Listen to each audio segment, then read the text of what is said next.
welcome everyone. Okay. Well, get everybody settled here. Okay. Keep it talking. Thank you all for coming. You we have a outstanding speaker tonight. We think he'll be very impressive. What's even better is he's one of our own members, which is a good deal. I was very happy to introduce Paul Krauss for tonight. Many of you may know that after he served in the U.S. Navy, he attended Harvard Business School. And then from there, he had a 27-year career at McKinsey, which is a big deal. I was in another consulting firm, and I always looked over at his McKinsey guys. So Paul's been very active at home while he was doing all the traveling for McKinsey. He's a trustee for Northwestern Memorial Foundation. He's a member of the trustee of the Chicago Historic Society and a strategy chair of the Alliance Francaise du Chicago. How's that French? So tonight we'll see a little different side of Paul. He's spent many years in Paris, which left him fascinated with Napoleon's mark on Paris and France and world history. Paul has become a dedicated student of Napoleon, and he's been a collector of Napoleon artifacts, which I just learned tonight he's donated everything back to the Alliance for their collection. Paul likes to say with anywhere from 30,000 to 300,000 books that have been written about Napoleon, he's become kind of a Rorschach test. Pick your facts. You can argue he was a brilliant general or reckless megalomaniac. So Paul's aim for tonight, the program, is to sort through all these facts and try to sort facts from fiction. How Napoleon rose to power. Was he truly a great general, statesman? And what led to his fall? So please join me in welcoming Paul. Yeah.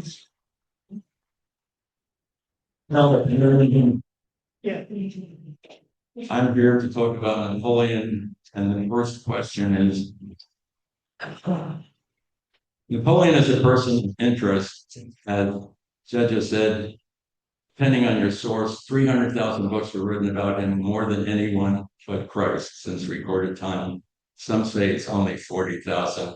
The one I like is a French retired fighter pilot who says there's been a book written about Napoleon for every day since he died in 1821. That is 80,000 books. Jean Dulac, who's a French historian, says that Napoleon has appeared in 1,000 films. He, more importantly, has been a featured character in 180 films, starting 99 years ago when Abel Gance, a famous French director, made a 5.5-hour movie about Napoleon that was sightless. But cinematographers love it because it is an amazing way he put the images together to make this a compelling story. So, as I say, he is a person of interest. Winston Churchill, you've heard of. He had a bust of Napoleon in his office, and he said that Napoleon had the greatest influence and the most impact on Europe since Julius Caesar, that he was not only a great military leader, but a great nation builder. So that is our friend Winston Churchill. Hegel, the philosopher from Germany, he saw Napoleon on his fort in Jena, and he said, Napoleon is the world soul on a horse, and that he is bringing to Europe the future and is an amazing source of historical impact. So that's the guy we're talking about. So as you can imagine, with 300,000 books and all those books and everything else, this is a very complex guy. And he also has, pointed out, as a drawing test, because with all that content, you can pick the piece you like and decide he is what you want him to be. And so we don't want to do that today. The point I'd like to make is what's on the chart there on the wall, which is my friend Napoleon says, and this also is a good setup point. History is a version of past events that people have decided to agree upon. Great Napoleon, except that the people change, the geography changes, and my personal observation, having done other historical work, if you take an event, 1637, the Mystic Massacre, look how people wrote about it for the next 400 years. What they're talking about more is the value system and what they know from what they are, their generation, which explains a lot about why current French people, if you ask them about Napoleon and they say, I'm a misogynist, he imbued slavery, he killed a lot of people, and that's about what they know. They don't really know what's going on. So what I'm going to attempt to do today is to, as we used to say in business, unbundle this and unravel it and put it in little things we can look at and have you decide. Those are the four questions that were in the invitation. Number one, how did this off-island guy end up running the largest populous country in Europe when he was 30 years old? Number two, that was the context. Number two, was he in fact a great general? Number three, was he in fact a great nation builder and statesman? And number four, he's so great, what happened? How did it go downhill? So the other thing I'd like to do when Ann and our family lived in Greenwich, Connecticut 50 years ago, all your news sources you needed was Walter Cronkite and Time Magazine. Time Magazine was produced in Greenwich by the Otto Furber, Richard Lennon, blah, blah, blah. And I was fascinated as a competitive move. Newsweek came out and said, we are going to separate fact from opinion. We will tell you what the facts are. We will tell you what the opinion is. Well, I'm going to try to do that today. I'm trying to demonstrate what are facts, what's opinion. So you ask me, what is a fact? So a fact is something that everyone agrees to. You can hate Napoleon, you can love Napoleon, but everyone agrees those are the facts. I stress tested this with hours with Claude and Gemini and ChatGPT and everything else, and everyone agrees these are the facts. And what you're going to discover as I go through this is the facts are pretty much just in section 1, 2, and 3, excuse me, in section 4 is where all the opinion comes and what brought him down. And it basically breaks into two camps. The guys who like him, like me and Roberts will talk about, say most of his wars were defensive. He was attacked and he went out and fought, and he won, and he won. The other people say he was, as Deb implied, he is a megalomaniac warrior and he only loves it when he's fighting. That's another camp that I don't have to be part of. So let's get on with the show here. Plus winning, as we used to say, and the domestic context.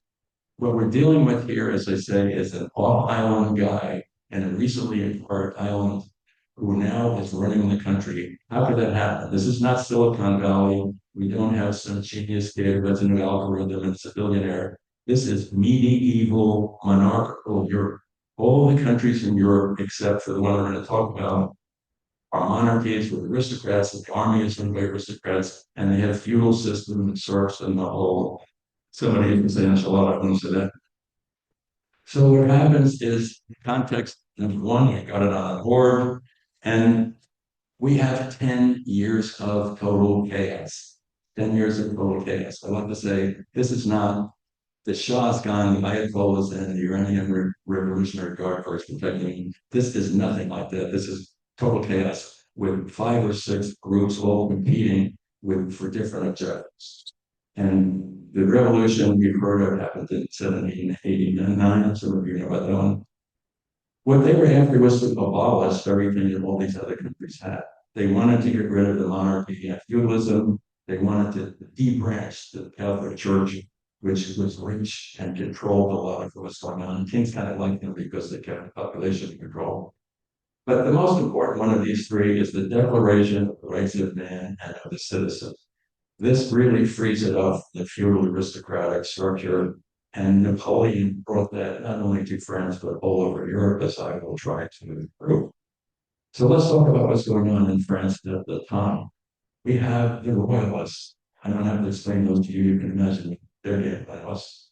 We have the Girondins.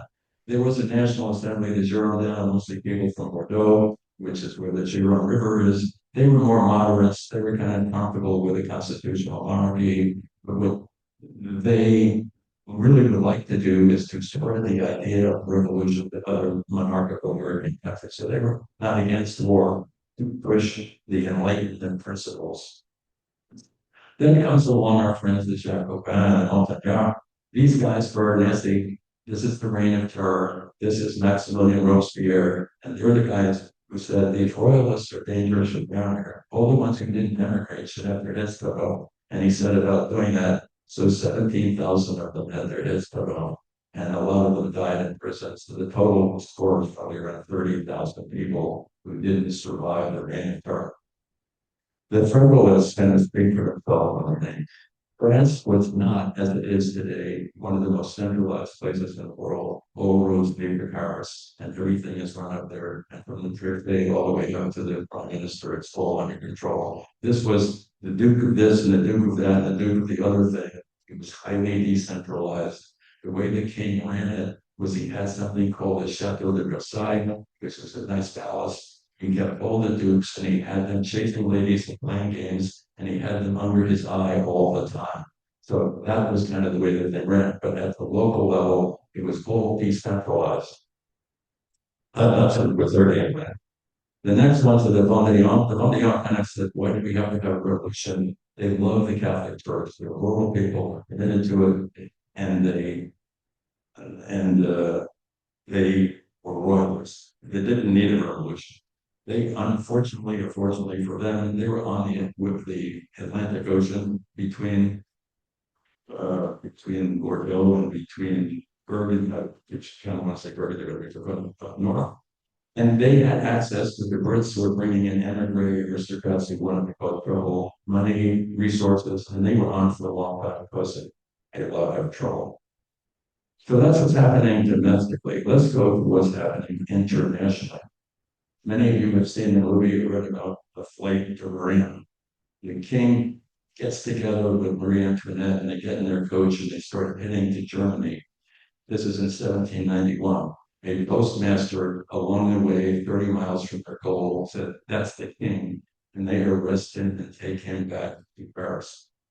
Guess what the trust level is between him and the National Assembly now? Not too high. The next crazy thing that happens is the Declaration of Independence. This is 3 months after his return. Austria and Prussia get together and say, we've got to protect this guy.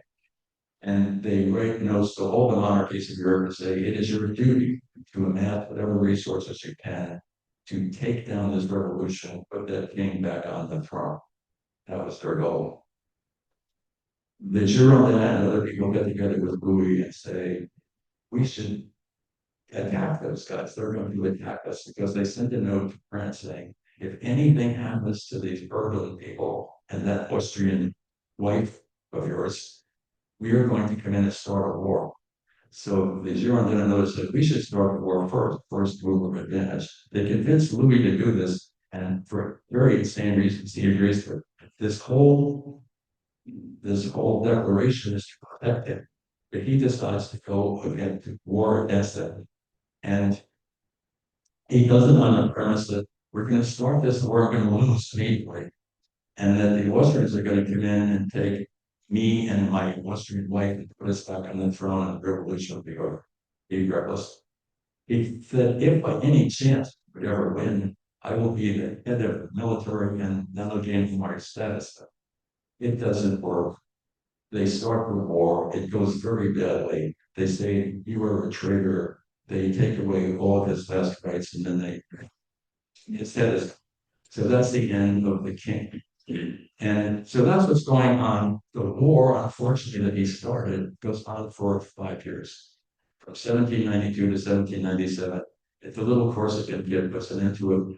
That comes later in the story. So what we have here is how did somebody get to be the head of the state in these circumstances? Because it was total chaos domestically, all broken down into these subgroups who morphed, by the way, sometimes the Girondins, with the Montagnard. We don't have time to go through that in great detail, nor discuss the entire French Revolution, which is another important presentation. So what we have here is a war, an internal chaos. So the general, we have to move farther ahead. Napoleon, what happens is for 500 years, Genoa owns Corsica. 500 years. 40 years, a guy named Paoli and a bunch of Corsicans say we should become independent. Genoa finally gets tired of all this and they invite France to help them. Then they get even more tired and they say, why don't you just take it? So in 1768, France goes in and they now own Corsica. There's a problem there. They go down to Ponte Nuevo and they have a little fight with the insurrectionists there as well. And a year later, a guy named Napoleone Bonaparte is born there.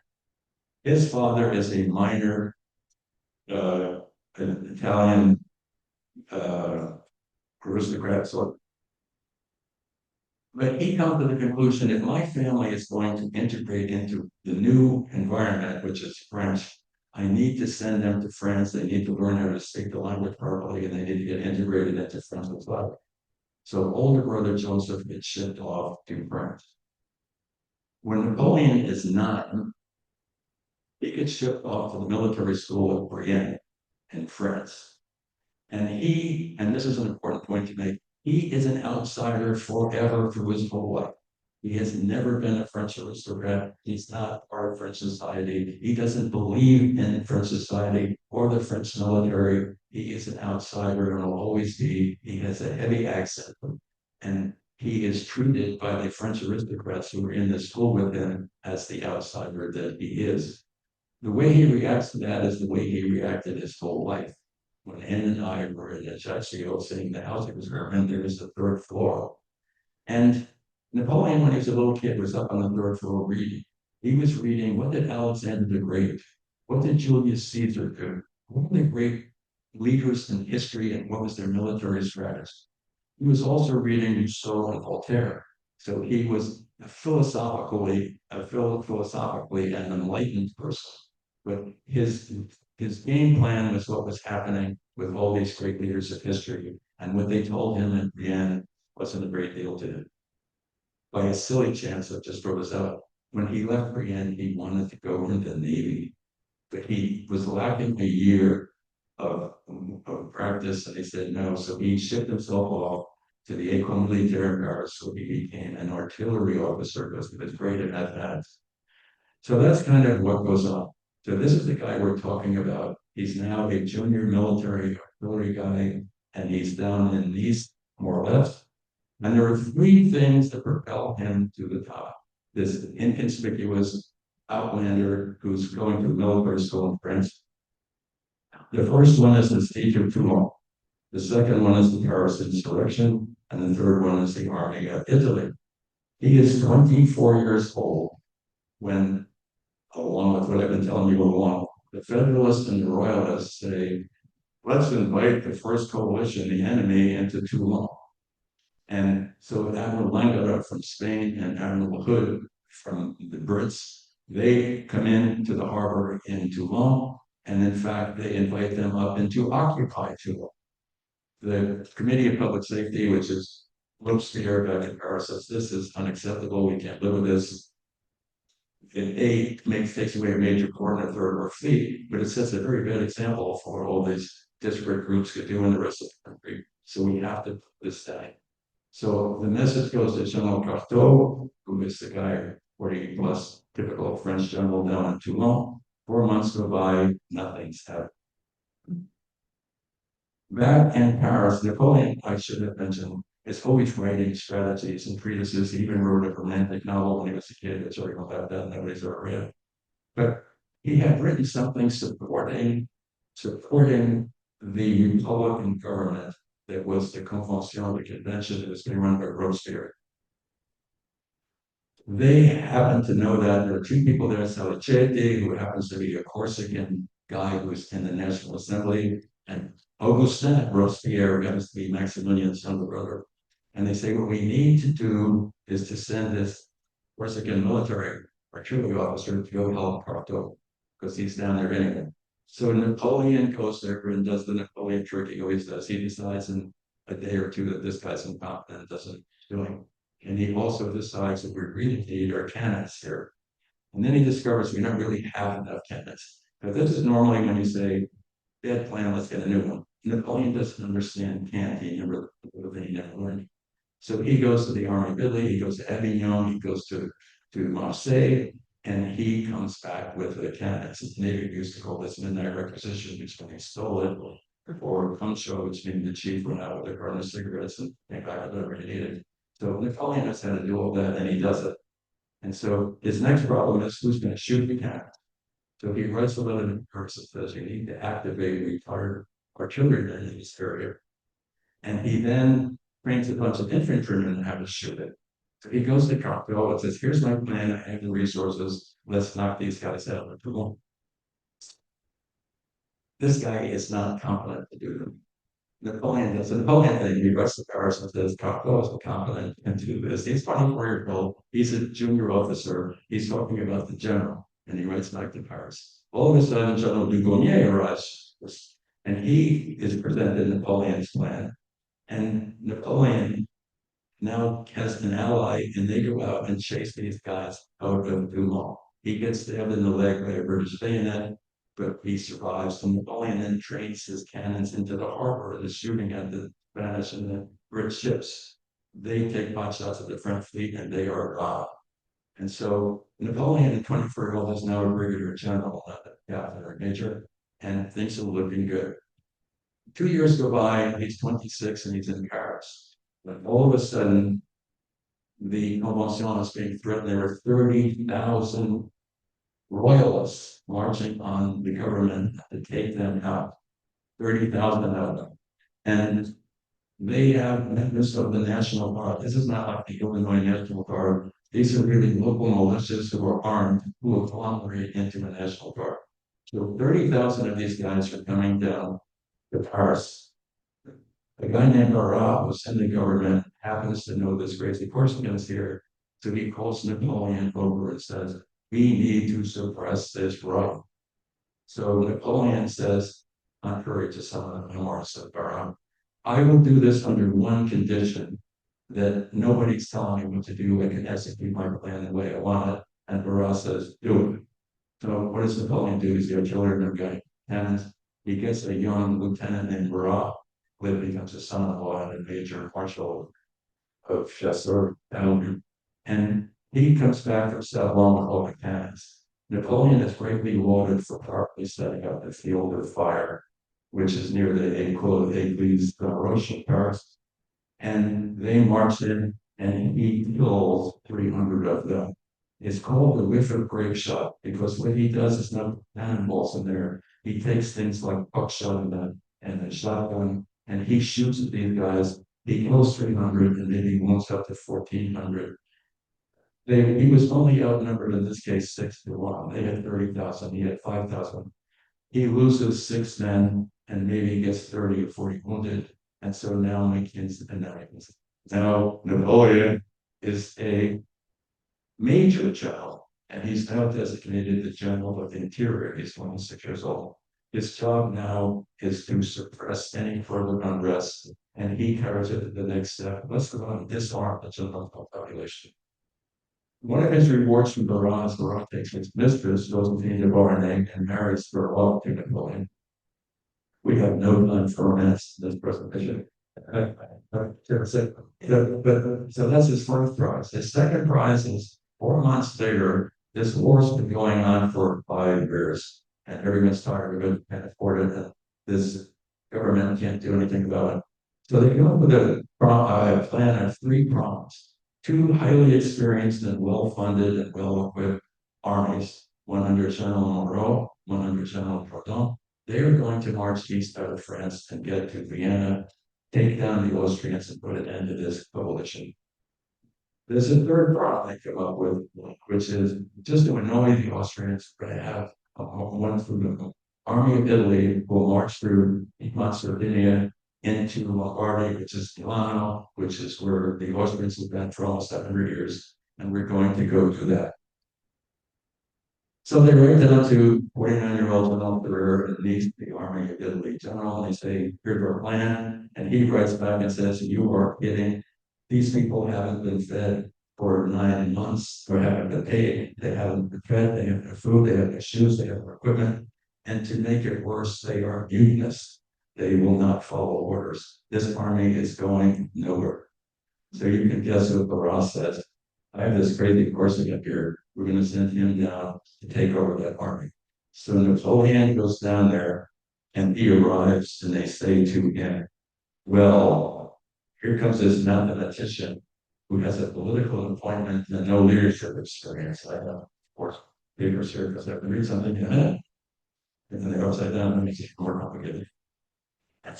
But we'll get there. You know the ropes. I'm upside down. So in any case, Napoleon arrives and he looks at this army and he says to the following soldiers, that this is a big piece, I cut the little pieces really quick. Soldiers, you are naked and ill-fed. True. The government owes you much and gives you nothing. True. It is my design to lead you into the most fertile plains of the world. There you will find honor, glory, and wealth. Soldiers of Italy, will you be wanting in courage or perseverance? That's a challenge. They don't all jump up and say, yeah, what a great idea. They are not happy. He condemns the officers who cry, vive le roi, which means they're not into this whole provincial thing in the first place. They kind of like the king. He then dismisses the 13th Regiment of Hussars and discipline. That's 1,000 guys out the door. Before the month is out, he dissolves another entire regiment because they were also not playing the game. So he's a serious guy and he's 27 years old. And then we get into the next, no, we are not going to discuss these battles. If you're interested in these battles, I've already used your friendly book is David Chandler's book called The Campaigns of Napoleon. Recently on YouTube, I saw the professor Napoleon out at the Army Command Staff College of Fort Leavenworth, Kansas. And even he mentioned that this was a good guy to look at. My note here is that Montegonti is actually where he beat the Sardinian and the Piedmontese. You've all done the Paris, you know about the Border Italy, you know about the Castiglione, which goes into the Place Vendôme. I moved my office from there to assigned to Rue Vendôme, and when I left yours, as a gift, they gave me a letter that Napoleon written to his stepson in the Battle of Caldero, where Napoleon had already been. So we don't care about those battles, we care about results. And this is where the fun starts. Here's Napoleon quoted on Front and Admire l'impossible. Having lived there, I served with that's true. On April 28th, 1 month after Napoleon's arrival with his ragtag undead Northern Army, Piedmont Sardinia signed the Treaty of Brest. Piedmont had been resisting French forces for 3 years and now sued for peace after 1 month. That's pretty good. French lost 6,000, Allied 25,000. 5 months after he takes his ragtag army into Italy, he meets these Austrian guys. He's 100 miles from Vienna. And the Austrians sue for peace and sign the Treaty of California. This is 5 months with the ragtag army. He's ended the first coalition himself. The two Bronx, these two heavily funded great armies up north, didn't retreat. They're not reaching Vienna, they're going the other direction. Napoleon's in there going through the Piedmont Sardinia. He gets to the Austrians and he forces them. And unfortunately for them, maybe his career, he may have read the art of the deal. He drives very hard bargains and he gets more than he can think. This is a 27-year-old horseman negotiating with the head of the whole Roman Empire and the Habsburgs. And so that's what he makes work. Wellington, or Duke of Wellington, formerly Lord Arthur Wellesley, no, he didn't really ever fight Napoleon anywhere until Waterloo in 1815. He said, for France to have Napoleon on the field is worth 40,000 troops. So if you have 37,000 in Napoleon's there, you have 77,000. So that's what he thought about Napoleon. So I think we covered that part. I'm going to move smartly ahead. So the general, how did this work? Napoleon fought 60 battles, I'm sorry about the noise here, and sieges and won 53.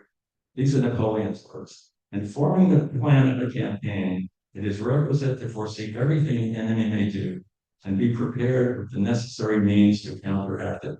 Napoleon wasn't a great staff work guy. Napoleon spoke Italian. He's in northern Italy. He's talking to farmers. He's talking to shopkeepers. He goes out and imagines what would the enemy's best strategy be? What are their contingency plans? What are their supply lines? So he wants everything that the enemy is trying to do, and then says, given that, what should we do? These are aristocratic run armies that mostly move in blocks the way they had for hundreds of years. Maybe they have slightly different structures, but sort of monolithic enterprise. Napoleon's first organizational move is he breaks his army down into corps.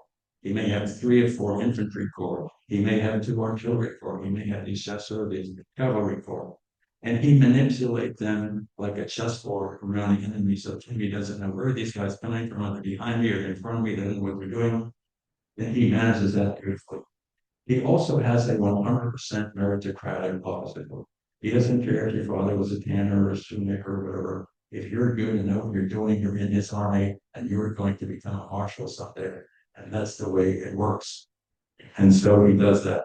He also has a great guy called General Berthier, who is his chief of staff. And Berthier is the logistics guy that moves all these pieces. He also, as he usually does, as head de camp, the camp where we call him, like 8 of them, and we're running out to all these corps commanders and beating him back. He is not, for those of you who've seen Paths of Glory, where Adolphe Mencher was the general back at the chateau. This guy is on a white horse in front of the whole operation as a target, and he's encouraging all the troops to march. This guy is serious. So I may be cutting off some of my own words here, but my friend Wellesley or Luke Blum, or Blum, also was asked, what's the greatest general that you know of all time? He says, in this age, in past ages, in any age, Napoleon was the greatest general. On learning of Napoleon's death, he said, now I may say, I am the most successful living general. But this guy, who theoretically was a great enemy, admired him. He was. So I'm going to close with this thing on the general part of esprit de corps. Remember the ragtag army? Napoleon stated that victory was 3/4 dependent on morale and 1/4 on troops and equipment. Make the troops part of a greater cause and celebrate their success with medals, regimental honors, and great publicity. The picture you're looking at is Napoleon giving Legion d'honneur to soldiers at Boulogne, which he did actually fight. So the last part is not irrelevant. Great publicity. He didn't have true social internet. He did have was the pamphlet that he cranked out lots of paper, and he celebrated their victories and what they did, made sure that people in Paris knew what was going on. So he pursued that strategy. So they Grognon, as they called it, his frontline soldiers, the guy who were going to be mutinists, all love this guy, and then go them on. So then he's the general, he's the army deadly, he closed the coalition. Now he's back in Paris. What do we do with this guy? Because he's trouble, and the government doesn't like him, this famous victorious Montpellier. He actually goes to Talleyrand. We don't have time to talk about Talleyrand. He's a story unto himself. Duff Cooper's a good book to read there. He was the bishop of Lausanne. He got himself laid aside and got married and all that kind of stuff. But he was the minister of foreign affairs. And Napoleon goes to him and says something he will now say for the rest of his life, which maybe would put him dead.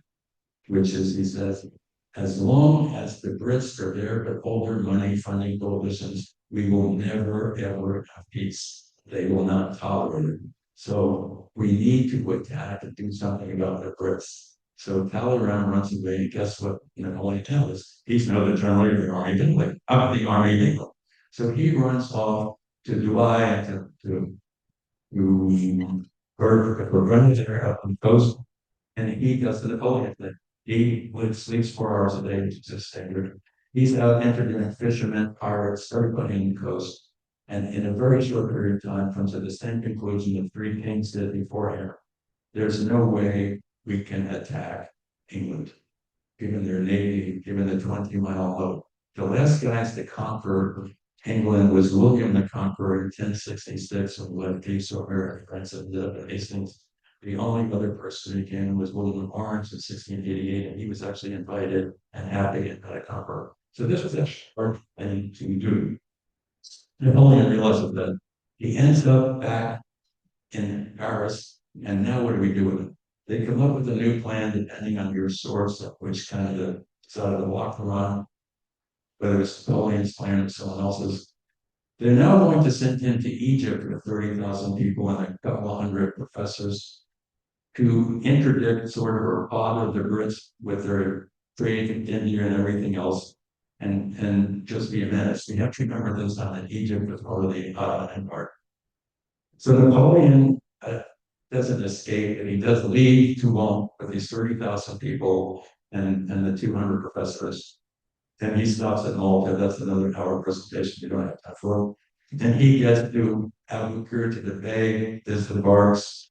He goes out. Yes, there was a battle of the pyramids. Yes, he did beat the Mamelukes. No, he didn't shoot their nose up the things. Yes, he did discover the Rosetta Stone. Yes, he did start Egyptology. Yes, they sent obelisks back to the Place of the Concord from we call it Place of the Show. He says often. And so he's there. The problem is Admiral Nelson, who's been looking for this guy, the fog goes away, and he finds the fleet in Albuquerque to port there and sinks the whole French fleet. So now Napoleon is stranded in the Mideast, has no clue about it. He's there. The Brits now gang up with the Ottomans, who happen to be the guys who are the momentary proprietors of Egypt, and they go after him. We had this nice conversation. He got as far as Accra in really what Syria is, and was trying to attack that citadel, was unable to build a big hill, one of the Sassin, and put his cannons on that. But the British Navy was after him. He put cannons at Alexandria to ship over there for the fight. The Brits stomped on. And finally, he gets word that what did the Brits up to back home? They decide Napoleon's out there with his army in Egypt. What a hell of a time to start a second coalition and go take back all the stuff he stole from us at the first coalition. So Napoleon leaves General Clébert in charge, gets in, he manages to find enough naval power to get in a little bit of a step back to Paris. And I did over this Gilray guy because I've done a major brother story, but this is not our picture. I have a bunch of these cartoons from Gilray. Gilray was part of the British thing of ridiculing Napoleon, was a perpetual enemy, making him look like an idiot. This one says bony in a strong fit. He's the guy who said Napoleon was short. He's actually an inch taller than most French guys. And so that's what that picture's about. So Napoleon comes back to Paris, and this is another 2 hour story. We'll till a minute. His brother Lucien is the head of the National Assembly. Everybody's fed up with the Directory, which is Farah, after the convention started a government of 5 people, where he is the lead cow. 5 guys still the Directory. No one likes it. Napoleon somehow in 3 or 4 days ends up with a new government that he's in charge of. He's 30 years old in 1799, 10 years after the revolution. And Napoleon is now the first consul. And let me tell you, number 2, 3 didn't have much power. So he now has a war to deal with. There's these pretty pictures of David. You go into the Louvre. David makes very pretty pictures of Napoleon. It's probably more like Delarouche's painting on the left. But Napoleon, didn't have a helicopter. He was traveling with the troops, and he was helping them push the cannons over the mountain. And they get down over the Alps into Italy, and there's a famous battle of Marengo. It's going sort of okay. Napoleon has just arrived from Egypt. Fortunately, a General Desaix is in the area. He comes to help Napoleon, gets shot in the chest and dies. But they win the Battle of Marengo, and 2 things happen. There is the Treaty of Lunéville with the Austrians and the Treaty of Amiens with the Brits. That's an important one because from the time Napoleon was a second lieutenant until he abdicated in 1814, France was at war with Britain and others for all that time, 23 years, X 14 months. And the 14 months was after the Treaty of Amiens. And everyone says there wasn't really peace, it was a pause, because the Brits didn't leave Malta, which they promised, and the French didn't leave Switzerland, which they promised. And so the entire time Napoleon was around, they were at war. I will argue that for the Fifth Coalition, they were all wars declared. He didn't wake up in the morning and said, we're going to attack today and take Malta. He was a serial killer in the sense that they would start a war, he would go out and win the war, and then he would take that into his empire and tax them and take their people into his Grand Army. but he did not start wars. So the big argument that he's a warrior who wants to kill people is an argument that I resist. So that's over. So we've generalized this guy, and it's the Treaty of Amiens, it's 1802, whatever it is. My next, and I'm going to leave you by saying, no one disputes those facts. Those are accepted knowledge. Hate them, love them. Everybody agrees to that. No opinion in there. The second one, I will argue, is just as fact-based, except people don't celebrate it. They don't teach it for 200 years in military colleges. And that's because if you are French, your great-great-great-grandfather lived in the same country that you're living in, because Napoleon did it in 1800. So the fact that they had lycée and Pensée and all these kinds of things, of course, that's France, but they don't credit Napoleon for having done it. If you remember the chaos and the fact that this was not a functioning government, Napoleon turns this whole thing into a government and a set of structures that exist today. So I'm going to run through that. That quickly goes on a lot. So my new guy here that I like is Andrew Roberts. He wrote a book in 1814. He's a Brit about Napoleon. And he says, well, I like it because he recently article. Yet his greatest and most lasting victories were those of his institutions, which put an end to the chaos of the French Revolution. They could have lost. The royalists could have won, maybe insurrection, whatever. And cemented the guiding principle of equality before the law. Even if Napoleon hadn't been one of the greatest military geniuses in history, he would still be a giant in the modern era. So I like it. So what's happening now is we're going to say, my friend Andrew Roberts, what happened in the first 15 weeks? That's a week less than the community become able. In less than 15 weeks, Napoleon had effectively ended the French Revolution. Chaos over.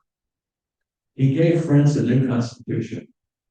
Usually takes longer. He established her finances on sound footing. She'd been in war since the French and Indian War. They didn't have anything. You won't like this. He muzzled the opposition press. This is not NBC versus Fox News. This is pamphleteers all over the country who are causing all kinds of trouble and havoc with all the things they were doing. He set up a Senate, a tribunal, a legislative body, and a Conseil d'Etat. He appointed a talented government regardless of past political affiliations. If you would emigrate or spend money to come back to work in his government, you're welcome. Let's get on with the show. He rebuffed the Bourbon and doesn't require a little explanation. He made peace offers since we were in all practice when the reading a book about the Comte de Lavalette, who was a junior in the Comte. He was sent by Napoleon to Austria with a peace offer. They opposed to that rebuff. The one I like the most is the next one. He won a plebiscite by advance. This is not a recollection. Happened here is all these disparate people who were fighting with each other in this wrecked government for 10 years finally decided we need structure, we need peace, we need organization. This guy can defend us militarily. He has proven that. And now he can structure the country and get us on firm footing. So that's what happens there. He also, by chance, organized the French local government in the Banque de France. So next big thing he had to deal with, the Concordat. I must give the people their full rights in religion. Philosophers will laugh, but the nation will bless me, says Patel. During the Revolution, the church was stripped of its land and other properties. Notre Dame was a food warehouse. The church monarchy was abolished, 30,000 priests exiled, hundreds killed. Clerical privileges were eliminated. What would that mean? It was like a tithe on all agricultural goods with no taxation. That made them rich.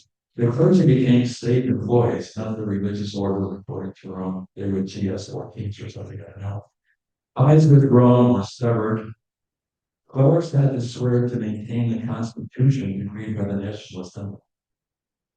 The revolutionary government separated church and state in 1795, proclaiming freedom for all religions. So Napoleon has this problem. Remember the Vendéens and all these guys who were Catholics, included, by the way, Louis says, who was committed, the guy who has that was committed Catholic.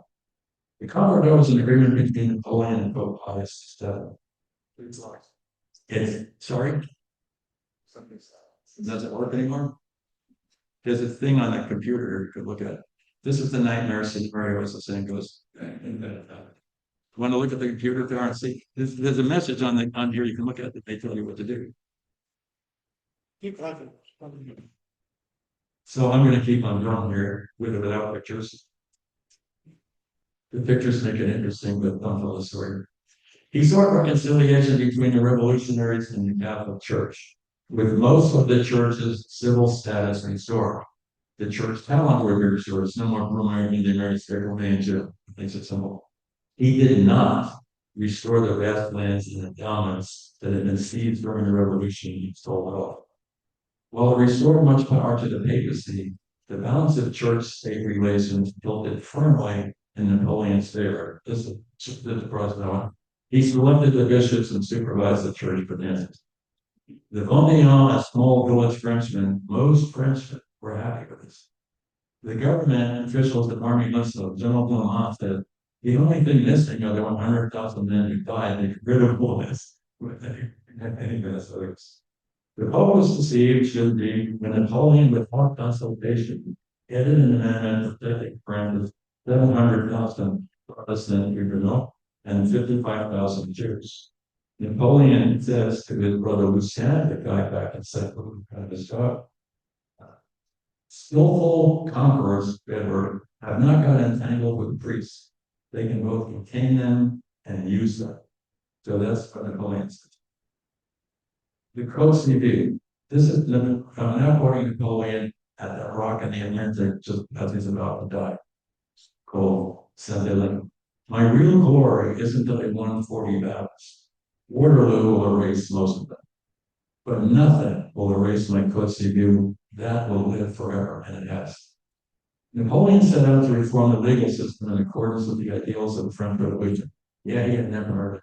He was committed to the ideals of the French Revolution and the land principles. France did not have a single set of laws. Laws consisted of mainly local customs, which had sometimes been officially compiled as Usumal. Remember this integrated government, this is that. Different legal systems reflected feudal, royal, revolutionary, and Roman laws. Voltaire once complained that a man traveling across France would have to change laws that he changed toward. Not a very well organized place. Not one France to be all in one. So, the little bit started with political. So, the code equality of all persons before the law. This is important. I think he brought this to all of Europe, not just in France.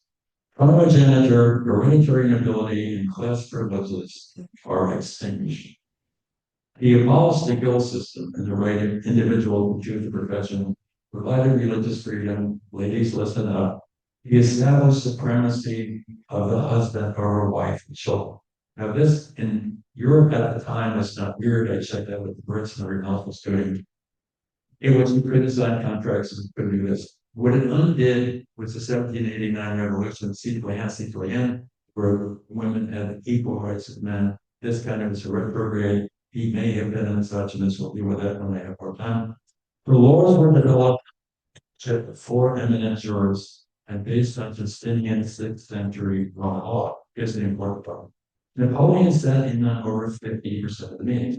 This was a guy with 8 secretaries and 8 aides-de-camp, slept 4 hours. If something important was happening, he didn't delegate it. He was there making it happen. And that was what happened with the Code Civil. It was implemented in the Dutch Republic, Belgium, Spain, Portugal, Switzerland, Italy, Poland, and Germany under French control. It also influenced Egypt, the Middle East, and for some reason Japan, not to mention Louisiana. So we don't have a lot of time now, and I never go through all my stories, but there is this retired fighter pilot like us, like Napoleon, and he's kind of an anti-modern. He wants to quote Agnes Younes, who said, political correctness is the cemetery of intelligence. But forgetting that comment, he came up with this list starting in 1799 through 1811. And these are the things he did. We were talking about the Conseil d'État in reference to the liberté de culte, which is the religious freedom, France. The last one, the Pompier Therapy, is just setting up the fire department. But he did all these things And what my friend Jackie says is that Napoleon did more in setting up France and reforming France than all the governments have in the last 200 years. And so this is quite a recognition, and I'm buying into it because I live there and I think all those are still there. We're going to close off on the administrator. I'm not looking at my watch, like I'm not sure. The administrator is summary. Napoleon fully embraced the Enlightenment and the revolutionary ideals, always ideals with which he influenced all of Europe. Napoleon then built the structures and systems that ensured the preservation of the revolution's ideals in France. That's all those structures we just talked about. A meritocracy that made all men equal before the law. This is in an article from Europe. The structures and systems have survived three kings. They survived an emperor and his nephew, Napoleon IV, and three republics, and they exist essentially intact today. And I believe that.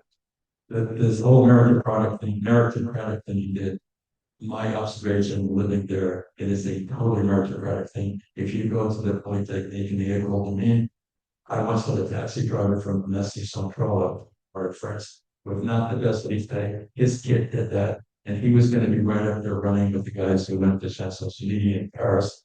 And the meritocracy part really stuck both in the government and military. We were they have a funny magazine about aristocrats and people just read from Newton.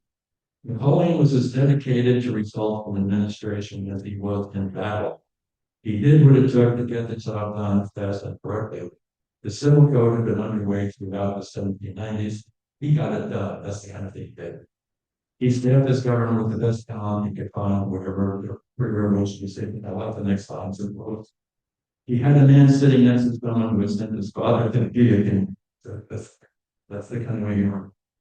He's used his characteristic energy and work ethic to drive his entire administration's uncharacteristic results. The big joke was he'd be out there fighting the Austrian army. He'd be sending notes back. He had a cabinet they called it to travel with him that went back to Capaciris in Paris. He'd be telling them who should be playing what role in the opera. He was sending notes to his stepson and Calvero, stuff like that. And he had 12 these balls in the air at the same time. His response to political imperative, well, he was highly aware politically and excellent in organization when he needed to be politically manipulative, knowing like his response to political imperatives led him to the Concord to solve this religious problem. And unfortunately, his assessment at St. Milan, the reimposition of slavery in the Caribbean, I can talk to you about that later in the time. What he really did was continue with the Christendom and his French possessions, like occupy during revolution. But it's very popular today in the younger generation. As huge slavery with a lot of people. So that's the fact-based part of the presentation. Nobody challenges anything, it's just all. So we can say, Krauss didn't make that up. You can Google that. Yes. But the invasion of Russia. That's coming next. We're not there. So if the guy is so good and everybody agrees and it's all fact-based, what went wrong? And so there were two things going on. From the time of the revolution, all European monarchies hated this. It was a threat to their lifestyle, what they've been doing for hundreds of years, and they didn't want to do this. They wanted to bring down this government. They were never the problem, as you will see. The Brits, for 7 coalitions, sent all their money to get these agrarianly based European countries to fight with Napoleon.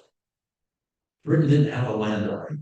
They outsourced it to all these other European people and kept sending them lots of money.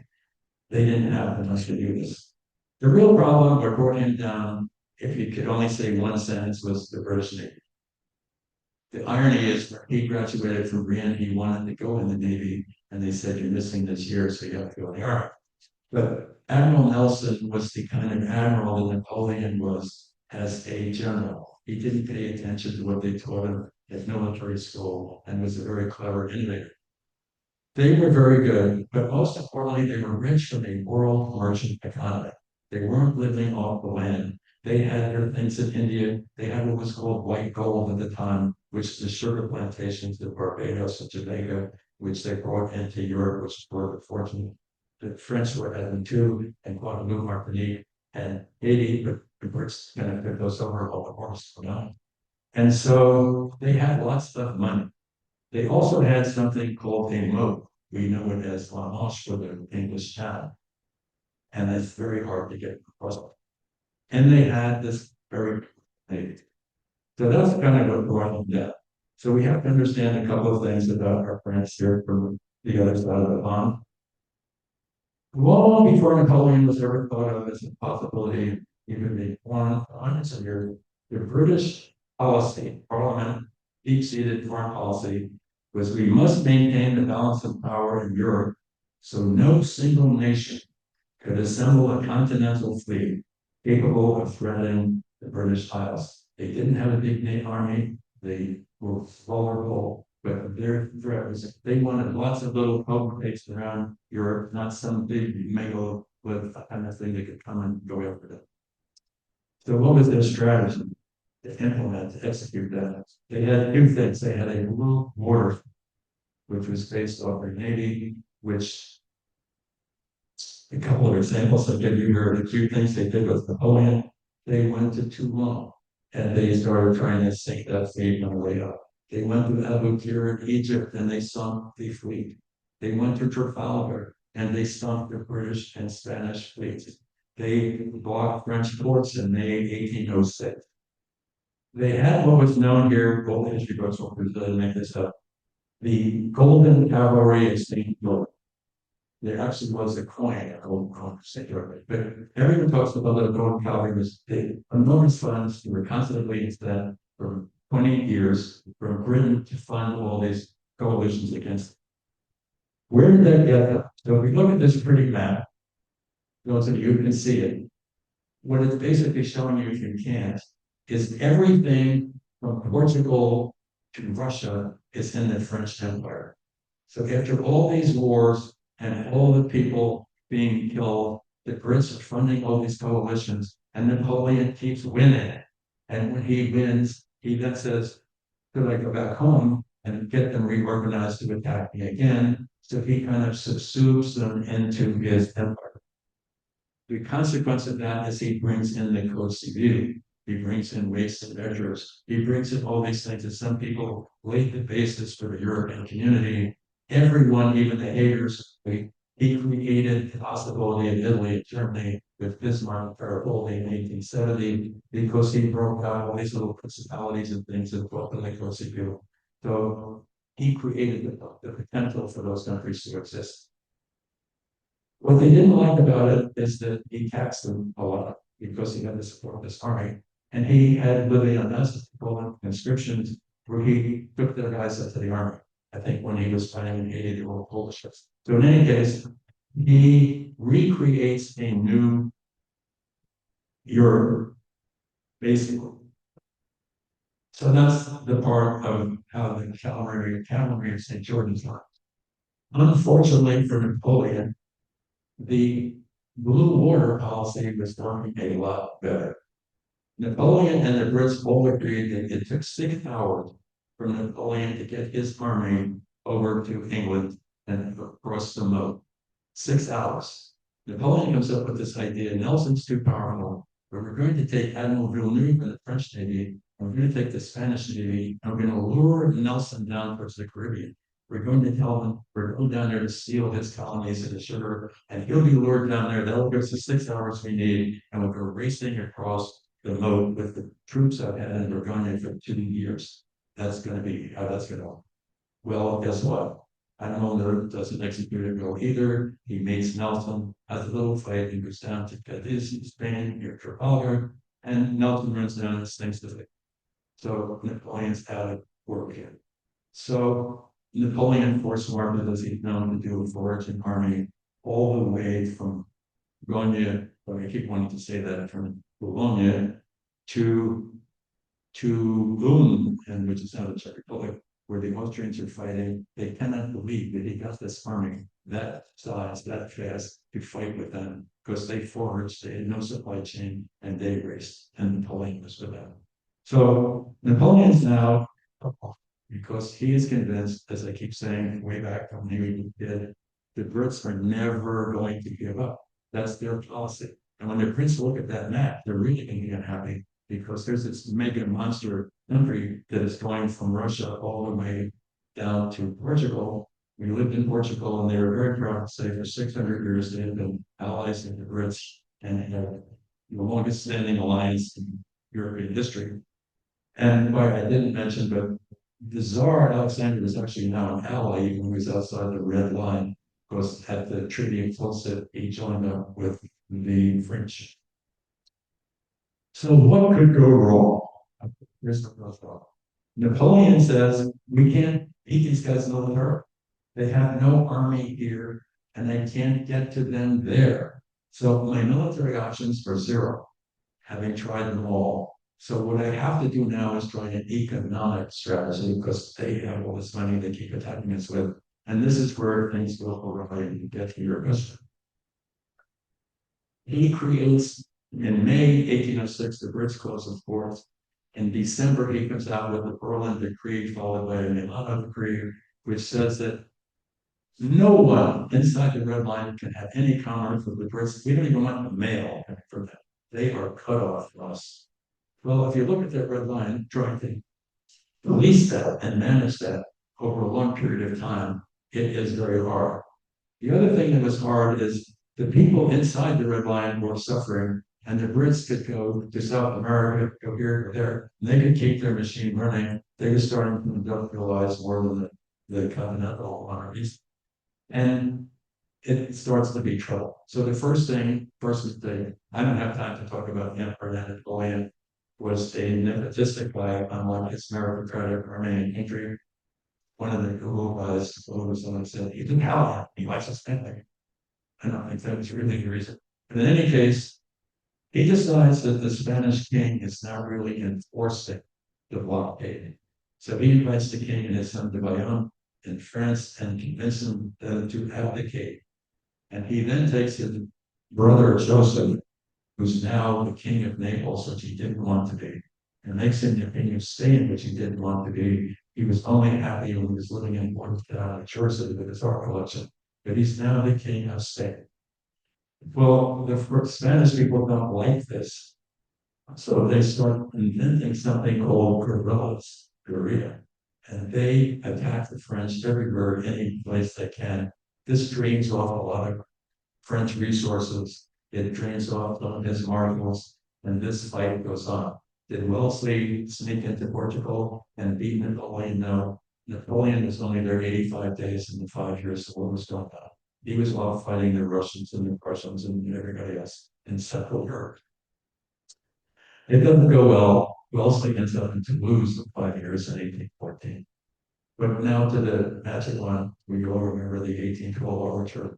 Napoleon finally finds that the Tsar in 1810 is saying they're not enforcing the blockade because the Russians decide they need this interaction makers to keep their economy going. So Napoleon says, what I will do, I will take my army and go visit the Tsar. So he starts heading out to Russia. There are a couple of battles and I'm going to talk about. West number one is Borodino, which the French technically win, but they don't really destroy the Russian army and they lose some people. But the Russians now say, let's be strategic and let's not go out and fight this fighter. Let's think of what his strategy is. He's a foraging army moving fast. We'll just burn everything in his way between here and Moscow, and then we'll burn Moscow. So Napoleon ends up in November in Moscow, and the Tsar won't respond to any of his entreaties. The place is on fire. There's nothing to eat. Da, da, da, da, da. He then finds out that back in Paris, a General Mallet is saying, Napoleon died in Russia. Let's create a new government. So Napoleon does the Napoleon trick. He gets on a sled and goes back to Paris. This is the 1812. This is all the trouble.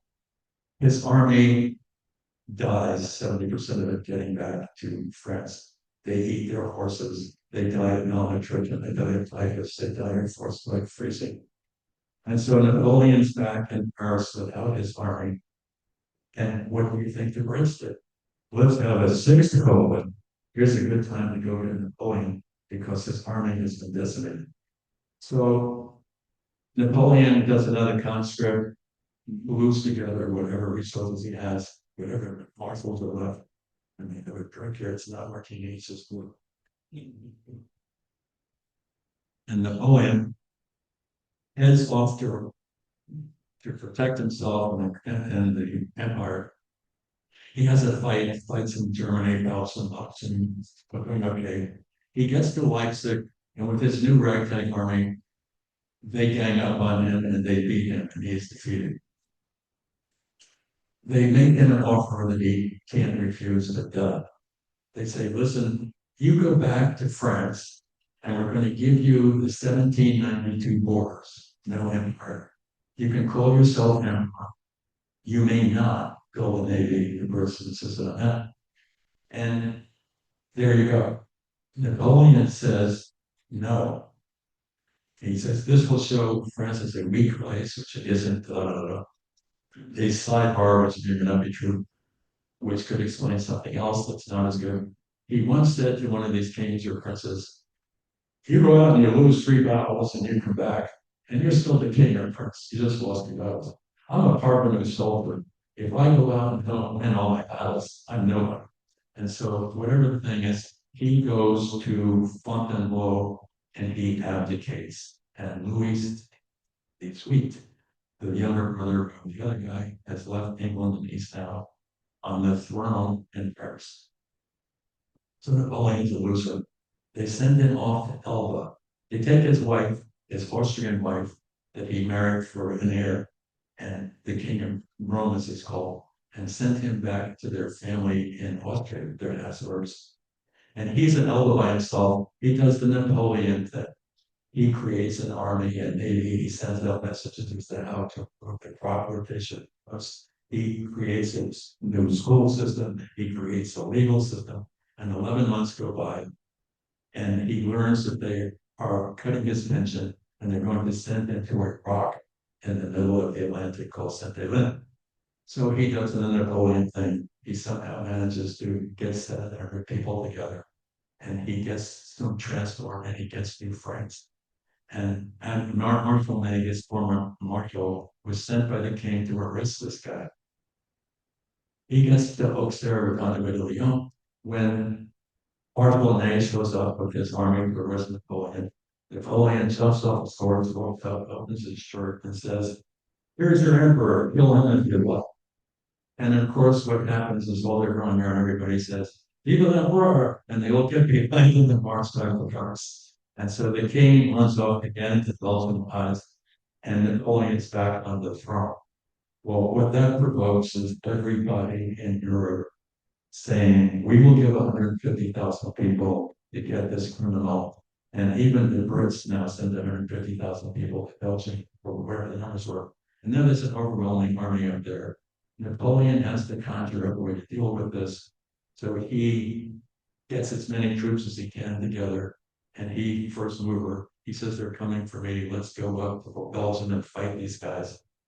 And he's kind of doing okay, fighting mostly up there.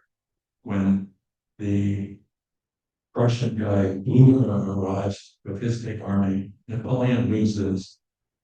He goes back to France. He thinks, I want to go to America and live a nice life, and I can teach in West Point or something. And he gets to the ports, and there's no place he can go where there's not a British ship waiting. So he decides to be dignified and not throw he surrenders himself to France, hoping they'll put him in a chateau somewhere in Surrey, like they did for the king. They send him to the Rock, and they, in a place called Longwood that's infested, they take his horse away and they just arrest the hell out of him.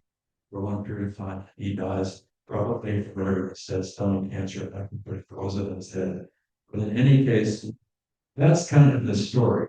So the key takeaway here for me, and I can get people, my granddaughter tells me they try to make you happy when they go on the internet. So when they agree, it may not be true. But in any case, they call it confirming bias. The key takeaway is that the everlasting things he did in building France, the everlasting things he did in opening up Europe like Hegel said, this world soul going across Europe and changing what had been going on for hundreds of years. He was a personal loser at the end, but the Cote Civile, which lasted throughout this, and he changed Europe. And so I'm going to stick with that story and not say that he was a little poet. He may have been a little misogynist, but we don't have time for that. So, any questions? I'm sure I've run half an hour over time.